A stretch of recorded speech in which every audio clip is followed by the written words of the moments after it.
Gênesis 37. Tem a sua Bíblia aberta. Nós vamos ler todo esse capítulo de forma partes por partes.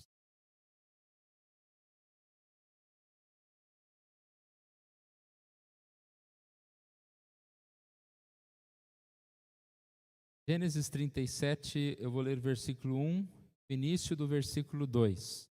Habitou Jacó na terra das peregrinações de seu pai, na terra de Canaã. Esta é a história de Jacó. Quando nós começamos a estudar o livro de Gênesis, nós falamos que podemos dividi-lo em 10 livros ou partes. E sempre um anúncio de uma nova parte parece como essa, versículo 2. E esta é a história de Jacó. Então você percebe uma divisão bem clara. E nós estamos já na parte 10. O relato dos descendentes de Jacó. Então nós estudamos 1. Relato dos céus e terra. 2. Descendentes de Adão. Depois, descendentes de Noé, Sem, Cão e Jafé, descendentes de Sem, volta, descendentes de Sem, Terá, Ismael, Isaque, Isaú e Jacó. Então, as histórias, cada capítulo é bem uma história de uma família ou algo assim próximo disso. Embora nós estejamos no livro 10, ele não é tão curto. Então, nós temos aqui de 37 a 50, são vários capítulos. Porque a história de José ela é contada com muitos detalhes. Então, embora a gente está estudando aqui o relato dos descendentes de Jacó, nós vamos passar grande tempo estudando a história de José. Porque sabemos que a história de José ela é um ponto decisivo na vida do povo de Deus. Nós lembrarmos lá no início, nós estudamos a queda do homem. Nós percebemos que ali houve uma separação, houve um momento difícil na história, mas naquele mesmo momento Deus prometeu que iria dar o descendente. Por isso a gente vai estudando os relatos desses descendentes todos, porque nós vamos um dia chegar em Jesus, não em Gênesis, mas nós vamos chegar na história em Jesus, esse descendente que foi prometido. E a história de José, claro, faz parte disso tudo, porque nós vamos ver aqui em detalhes, não tudo hoje, mas em algumas semanas, mas ela faz parte dessa história, O povo de Deus ser livre da fome, da morte, ser levado para o Egito, e lá eles vão ter grandes posses, mas depois tudo isso cai, quando eles são levados como escravo, e a história segue. Bom, então, explicando isso, nós vamos começar hoje o nosso estudo de Gênesis, no capítulo 37, que é o livro 10, o relato dos descendentes de Jacó, que vai de 37, 2, aqui quando nós lemos, até 50, 26, que é o final aqui do livro. Continuando a leitura, versículo 2 até o 4. Você vai acompanhando aí na sua Bíblia. Tendo José 17 anos, apacentava os rebanhos com seus irmãos. Sendo ainda jovem, acompanhava os filhos de Bila e os filhos de Zilpa, mulheres de seu pai, e trazia más notícias deles a seu pai. Ora, Israel amava mais a José que a todos os seus filhos, porque era filho da sua velhice. Fez-lhe uma túnica alar de mangas compridas. Vendo, pois, seus irmãos que o pai amava mais que a todos os outros filhos, odiaram-no e já não lhe podiam falar pacificamente. De certa forma, é fácil a gente estudar este capítulo, porque acredito que todos nós conhecemos muito bem a história. E isso é muito bom, porque qualquer detalhe que a gente aprenda mais faz parte, né, desse aprendizado que nós temos. Os detalhes às vezes ficam perdidos, né? Nós conhecemos a história, mas alguns detalhes ficam perdidos. O nosso objetivo é tentar resgatar aí algumas coisas. Sendo jovem, 17 anos, percebe que por algum motivo ele tinha uma certa, digamos assim, certa prioridade, certo. Ele era mais reconhecido, né, do que os outros irmãos, certo tratamento melhor do que os outros irmãos. E a gente vê aqui esse favoritismo, né, a palavra que eu queria lembrar. Esse favoritismo paterno fica bem evidente. Quando a gente percebe que ele tinha uma túnica, não era simplesmente que ele tinha uma roupa mais bonita do que a dos irmãos, mas essa túnica, ela já tinha e já era uma representação de que o pai o desejava como aquele que seria o líder, né? Aquele que seria o governador lá das pessoas, da família. E a gente vê que esse amor que ele tinha pelo seu filho mais, a gente vê que isso faz parte da história. Fala aqui que ele era filho de sua velhice, mas nós sabemos muito bem que Jacó favorecia José por causa de Raquel. Raquel era a sua esposa preferida. E José era o primogênito dela. Vai perceber na história, tudo isso está relacionado com o próprio propósito de Deus. Deus está mostrando algo que ainda era tão pequeno, mas Deus já estava mostrando, colocando aquilo no coração do pai, mostrando que José não seria uma pessoa qualquer, mas ele seria alguém importante, seria alguém abençoado.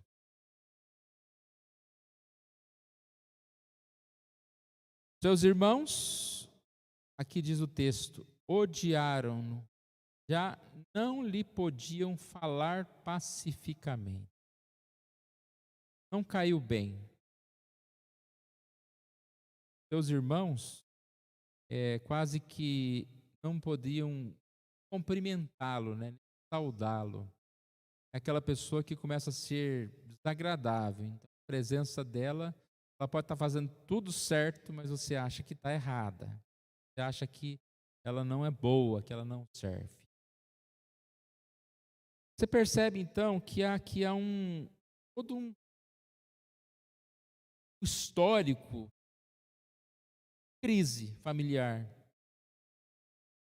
Pode querer questionar o pai, né, de gostar mais de um filho do que o outro, e até mesmo questionar José por se portar talvez como superior do que o outro, mas nada justifica essa atitude dos irmãos.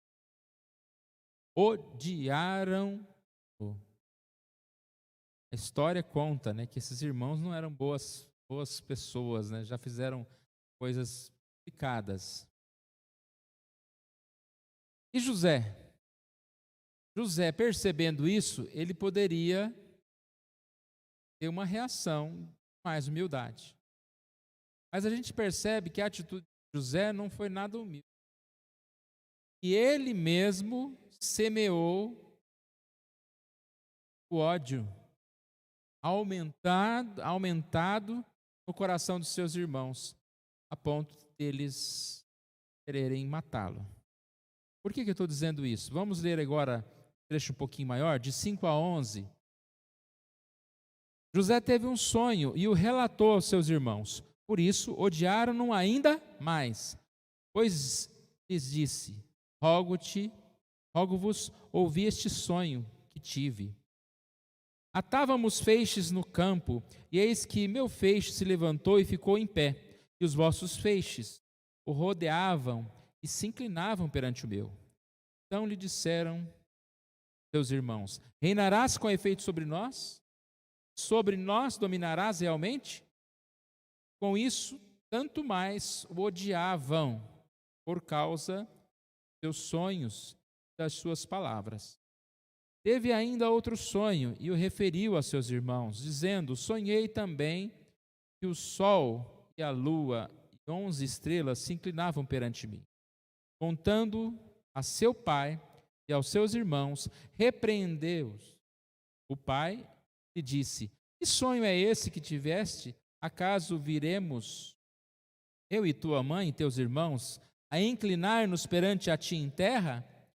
Teus irmãos lhe tinham ciúmes. O pai, no entanto, considerava o caso consigo mesmo. Bem o que eu disse há pouco. José, ao invés de segurar aí na onda, né? E fez com que aquele ódio aumentasse.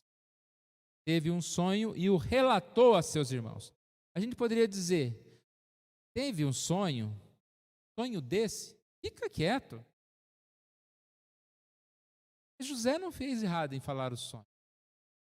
Nós sabemos que naquela época, sonhos eram meio de comunicação que Deus tinha com aquelas pessoas. Predição divina acontecia.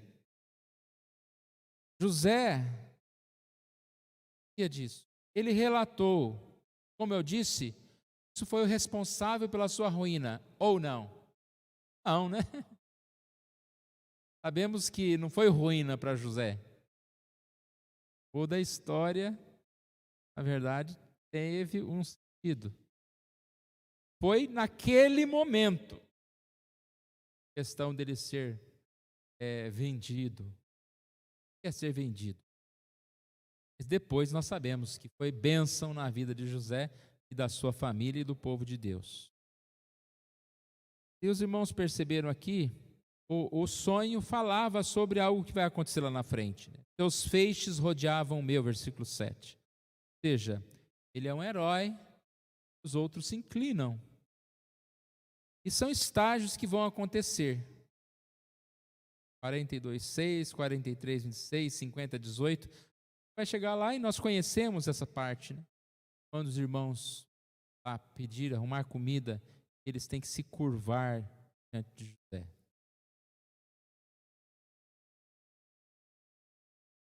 Os irmãos deveriam ter odiado.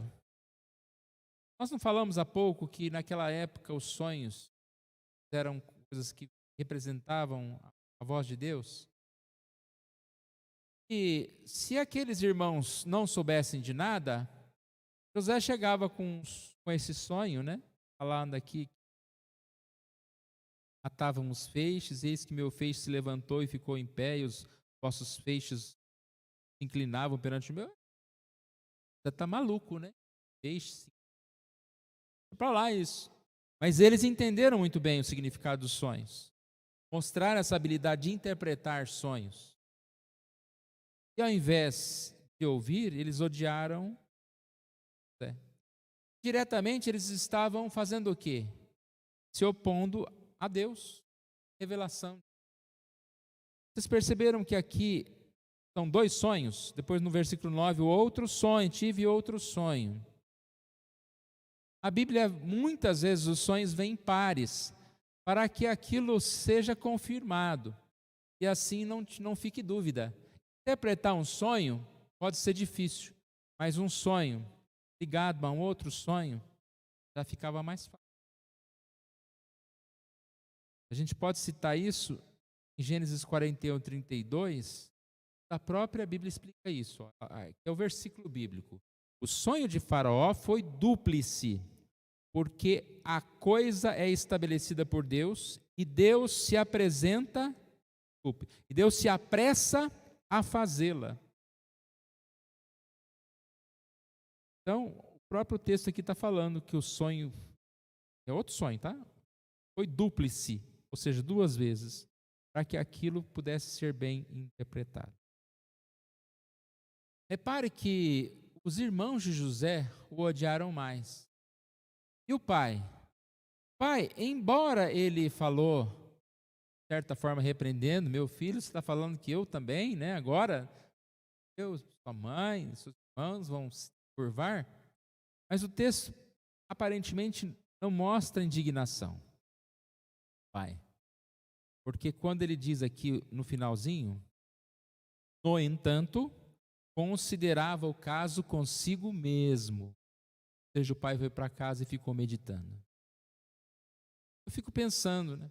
A gente tem em nossa casa alguns irmãos e um se destaca dos outros, pode ser motivo de tristeza para nós, inveja, mas de alegria. Filho que se destaca, um filho que cresce, um filho que progride, seja em qualquer área.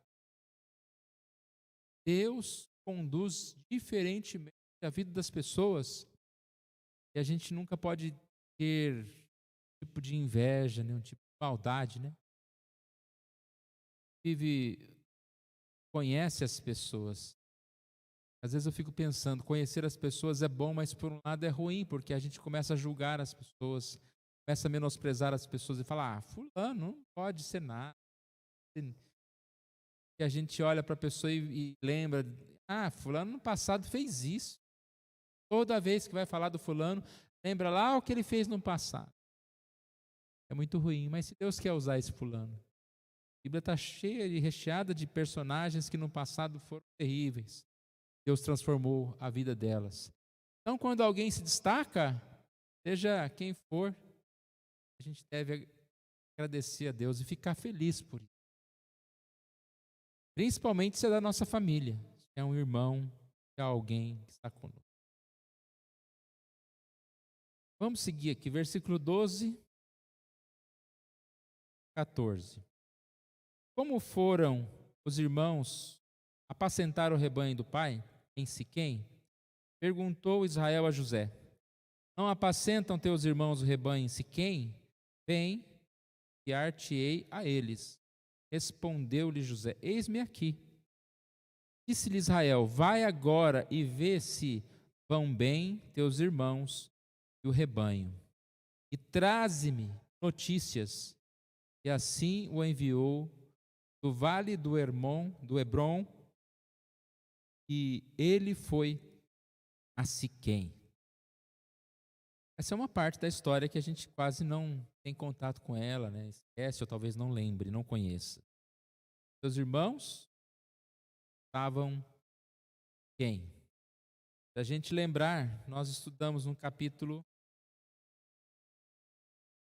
que Diná faz umas amizades com as mulheres siquemitas e acontece uma série de problemas ali, né?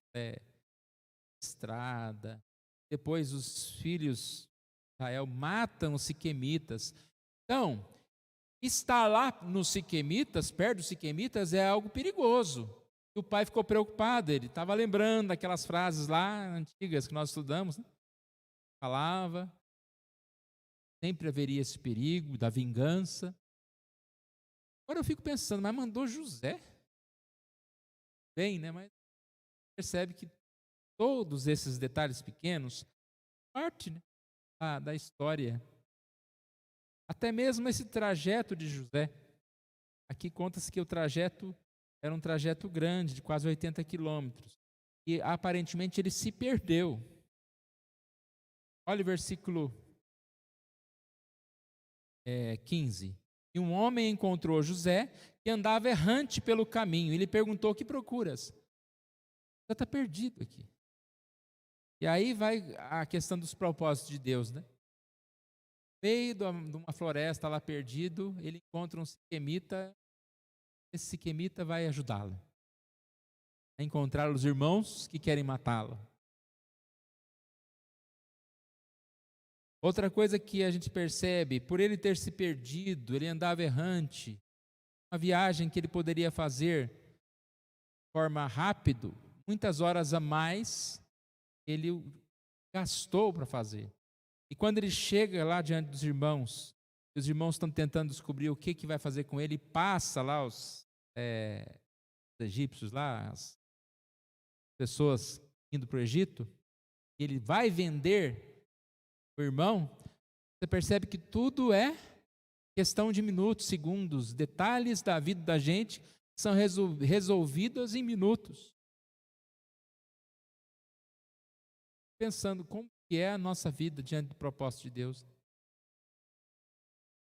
As pessoas se culpam, né? Teve esse acidente porque eu saí tal hora, se tivesse ficado em casa, se não tivesse pegado aquele avião, ou se tivesse pegado aquele avião, a culpa não é nossa, as coisas não estão no nosso controle. E às vezes, se eu não tivesse almoçado aquela comida, eu não teria morrido envenenado. Se. Mas a gente percebe, e se José tivesse dito para o seu pai, eu vou atrás desses meus irmãos, porque eles não gostam de mim. Mas o que José disse? Eis-me.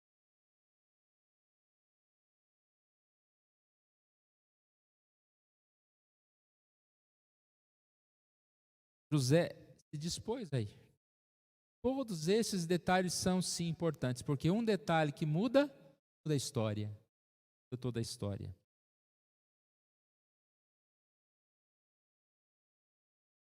O homem perguntou: o que procuras? José respondeu: procuro meus irmãos. Dize-me, onde apacentam eles o rebanho? Disse-lhe o homem: foram-se daqui, pois ouvi-os dizer: vamos a Dotã. Então seguiu José atrás dos irmãos e os achou em Dotã. E também esse homem, ele poderia ter passado pelos irmãos. Mas é interessante essa ideia de ouvir-os dizer. Bem na hora que ele estava passando, ele ouviu os irmãos comentando: nós vamos a Dotã. E ele escutou aquilo. E agora ele está dizendo para José aonde os irmãos estão. José poderia ficar perdido e voltar para casa. Quantas vezes a gente fez isso, né? Ficou perdido num lugar, não encontrei a reunião, no lugar da reunião da igreja, voltei para casa. Aí de repente eu encontro alguém que me guia o caminho. Eu sigo em frente.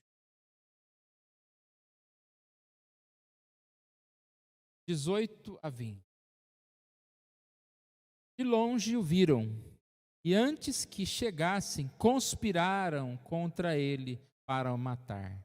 E diziam ao outro: vem lá o tal sonhador, vinde, pois, agora, matemo-lo e lancemo-lo numa destas cisternas, e diremos: um animal selvagem o comeu. Vejamos em que lhe darão sonhos. Pare, né? Tantos detalhezinhos. Aparentemente, eles não tinham pensado em matar o irmão até aquele momento. Tinham ódio do irmão. Mas quando eles viram, já viu aquela frase, a ocasião faz o ladrão? Eu vi uma frase interessante que fala: a ocasião faz o ladrão desde que o sujeito não tenha caráter, desde que ele seja um ladrão, né? Porque se a gente tiver uma ocasião de roubar, a gente vai roubar só porque tem a ocasião? E aqui, a ocasião deu a oportunidade para que eles fizessem aquilo que eles desejavam fazer. Quero matar. Eu tive uma oportunidade, longe, mais de 80 quilômetros, num lugar deserto. Ninguém vai ficar sabendo o que nós fizemos. Estamos só entre nós aqui. Vamos matá-lo. O irmão mais, digamos assim, o líder, o mais velho, Rubem, diz... Rubem, ouvindo isso, versículo 21, livrou das mãos deles e disse: não lhe tiremos a vida. Mas também lhes disse Rubem: não derrameis sangue, lançai-o nessa cisterna que está no deserto, não ponhais mãos sobre ele. Isto disse para o livrar deles, a fim de o restituir ao pai. Rubem está totalmente errado, porque ele tinha que estar falando que é para não estar mesmo. Essa história de vamos deixar ele lá na cisterna e depois tirar, não está certo. O que ele falou aqui era... Qual que ele falou, não a intenção dele, vamos dizer que a intenção dele não era matar, mas o que ele falou aqui é: não vamos matar, é o seguinte, não vamos dar um tiro, não vamos cortar ele, não, e aí vai sujar nossas mãos. deixa ele lá na cisterna que ele morre sozinho. Porque lá ele não vai ter água, ele não vai ter comida, ele não vai ter como sair, ele vai morrer. Todo jeito era para matar. A gente percebe, então, que eles, de certa forma, aceitaram, né? Falaram, vai matar, tanto faz, né? Matar facada, matar deixando ele num buraco, vamos deixar ele lá. Só que aí que aconteceu aquilo que eu disse há pouco, o tempo, isso, né? José vai passar lá, a caravana dos ismaelitas, que às vezes é chamada por um outro nome, mas é o mesmo nome, né? Vamos ler aqui.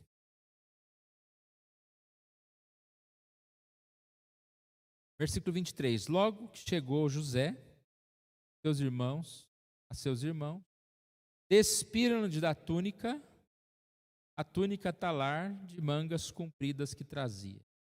E tomando-o, lançaram na cisterna vazia, sem água. Só um detalhe aqui, né? Eles queriam, de todo jeito, alterar aquilo que José tinha profetizado, vamos dizer assim, através do sonho. Primeiro, o texto disse aqui, vejamos em que lhe darão os sonhos. Tipo assim, ele está achando que ele vai liderar para nós? Vamos ver se ele vai mesmo. E depois, o tirar a túnica, né? O tirar a despilo dessa roupa, exatamente é falar, olha, você, chefe todo.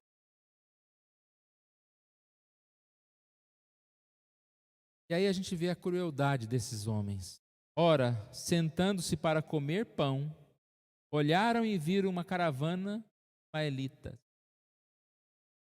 vinda de Gileade, sentando-se para comer pão.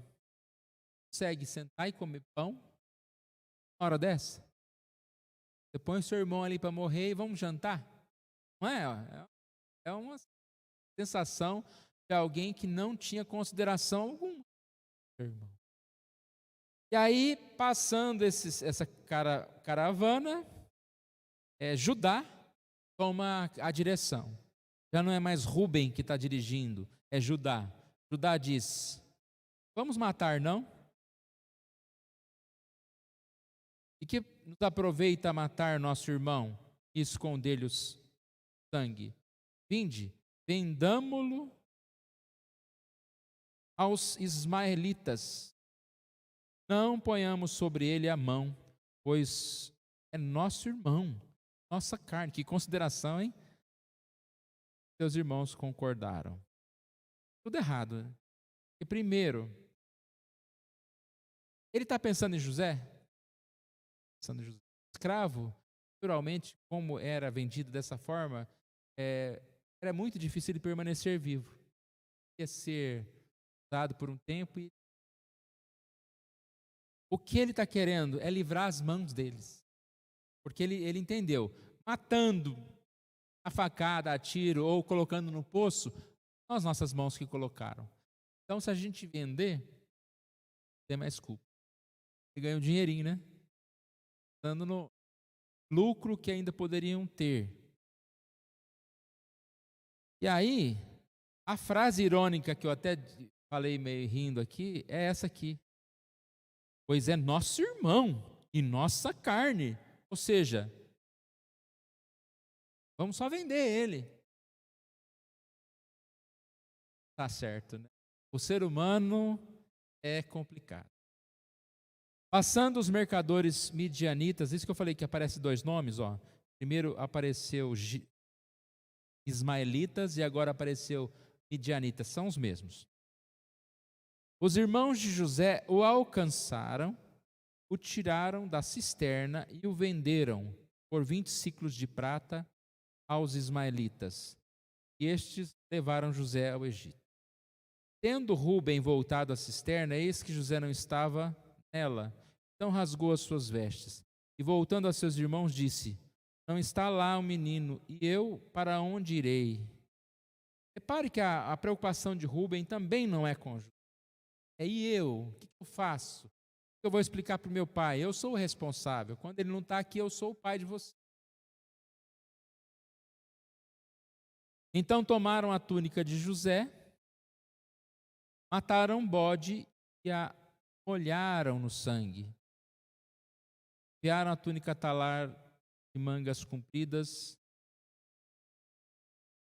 Fizeram-na levar a seu pai. E disseram: achamos isto. Vê se é ou não é a túnica do seu filho. Jacó, que era enganador, está sendo enganado. Ele que enganou seu pai, agora ele está sendo enganado. Ele, Jacó, Israel, ele a reconheceu e disse: é a túnica de meu filho. Um animal selvagem o terá comido. Certamente José foi despedaçado. Então Jacó rasgou as suas vestes e se cingiu de pano de saco e lamentou por o filho por muitos dias. Repare que Rúben não teve essa mesma tristeza, Jacó. Outro detalhe aqui. Achamos isto, final do versículo 32. Vê se não é a túnica de teu filho. Assim, de teu filho. Vê se não é a túnica do nosso irmão. É igual você chegar, né? Em casa o marido fala: vai lá, dá conta daquele teu filho lá, né? Ou seja, está fazendo arte, é filho só dela. Então, você percebe esse distanciamento. E a hipocrisia de Suzane Richthofen aqui? Chorando lá, foram consolar os seus pais. Levantaram-se, versículo 35, todos os seus filhos e todas as suas filhas para o consolarem. E ele, porém, recusou a ser consolado e disse, chorando, descerei meu filho, descerrei a meu filho até a sepultura. Serei mesmo, né? E de fato,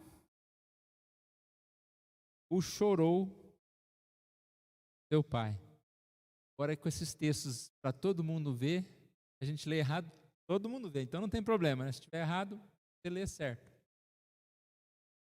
A hipocrisia deles, olá o pai. Triste, não? Triste. A gente percebe que eles agiram de forma cruel, de forma tender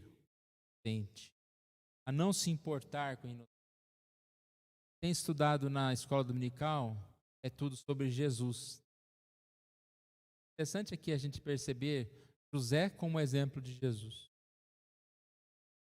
Vou ler aqui uma parte de um comentário.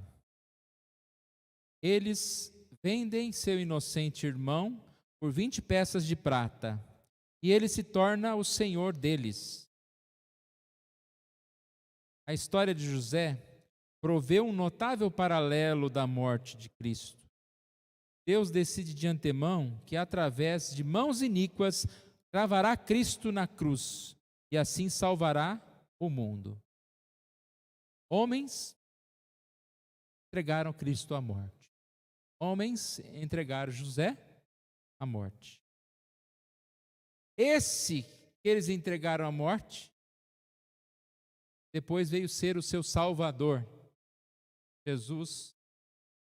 José foi aquele que veio para salvar o povo. Aquele que foi traído, depois se tornou o seu senhor. Ele se tornou o senhor dos seus irmãos.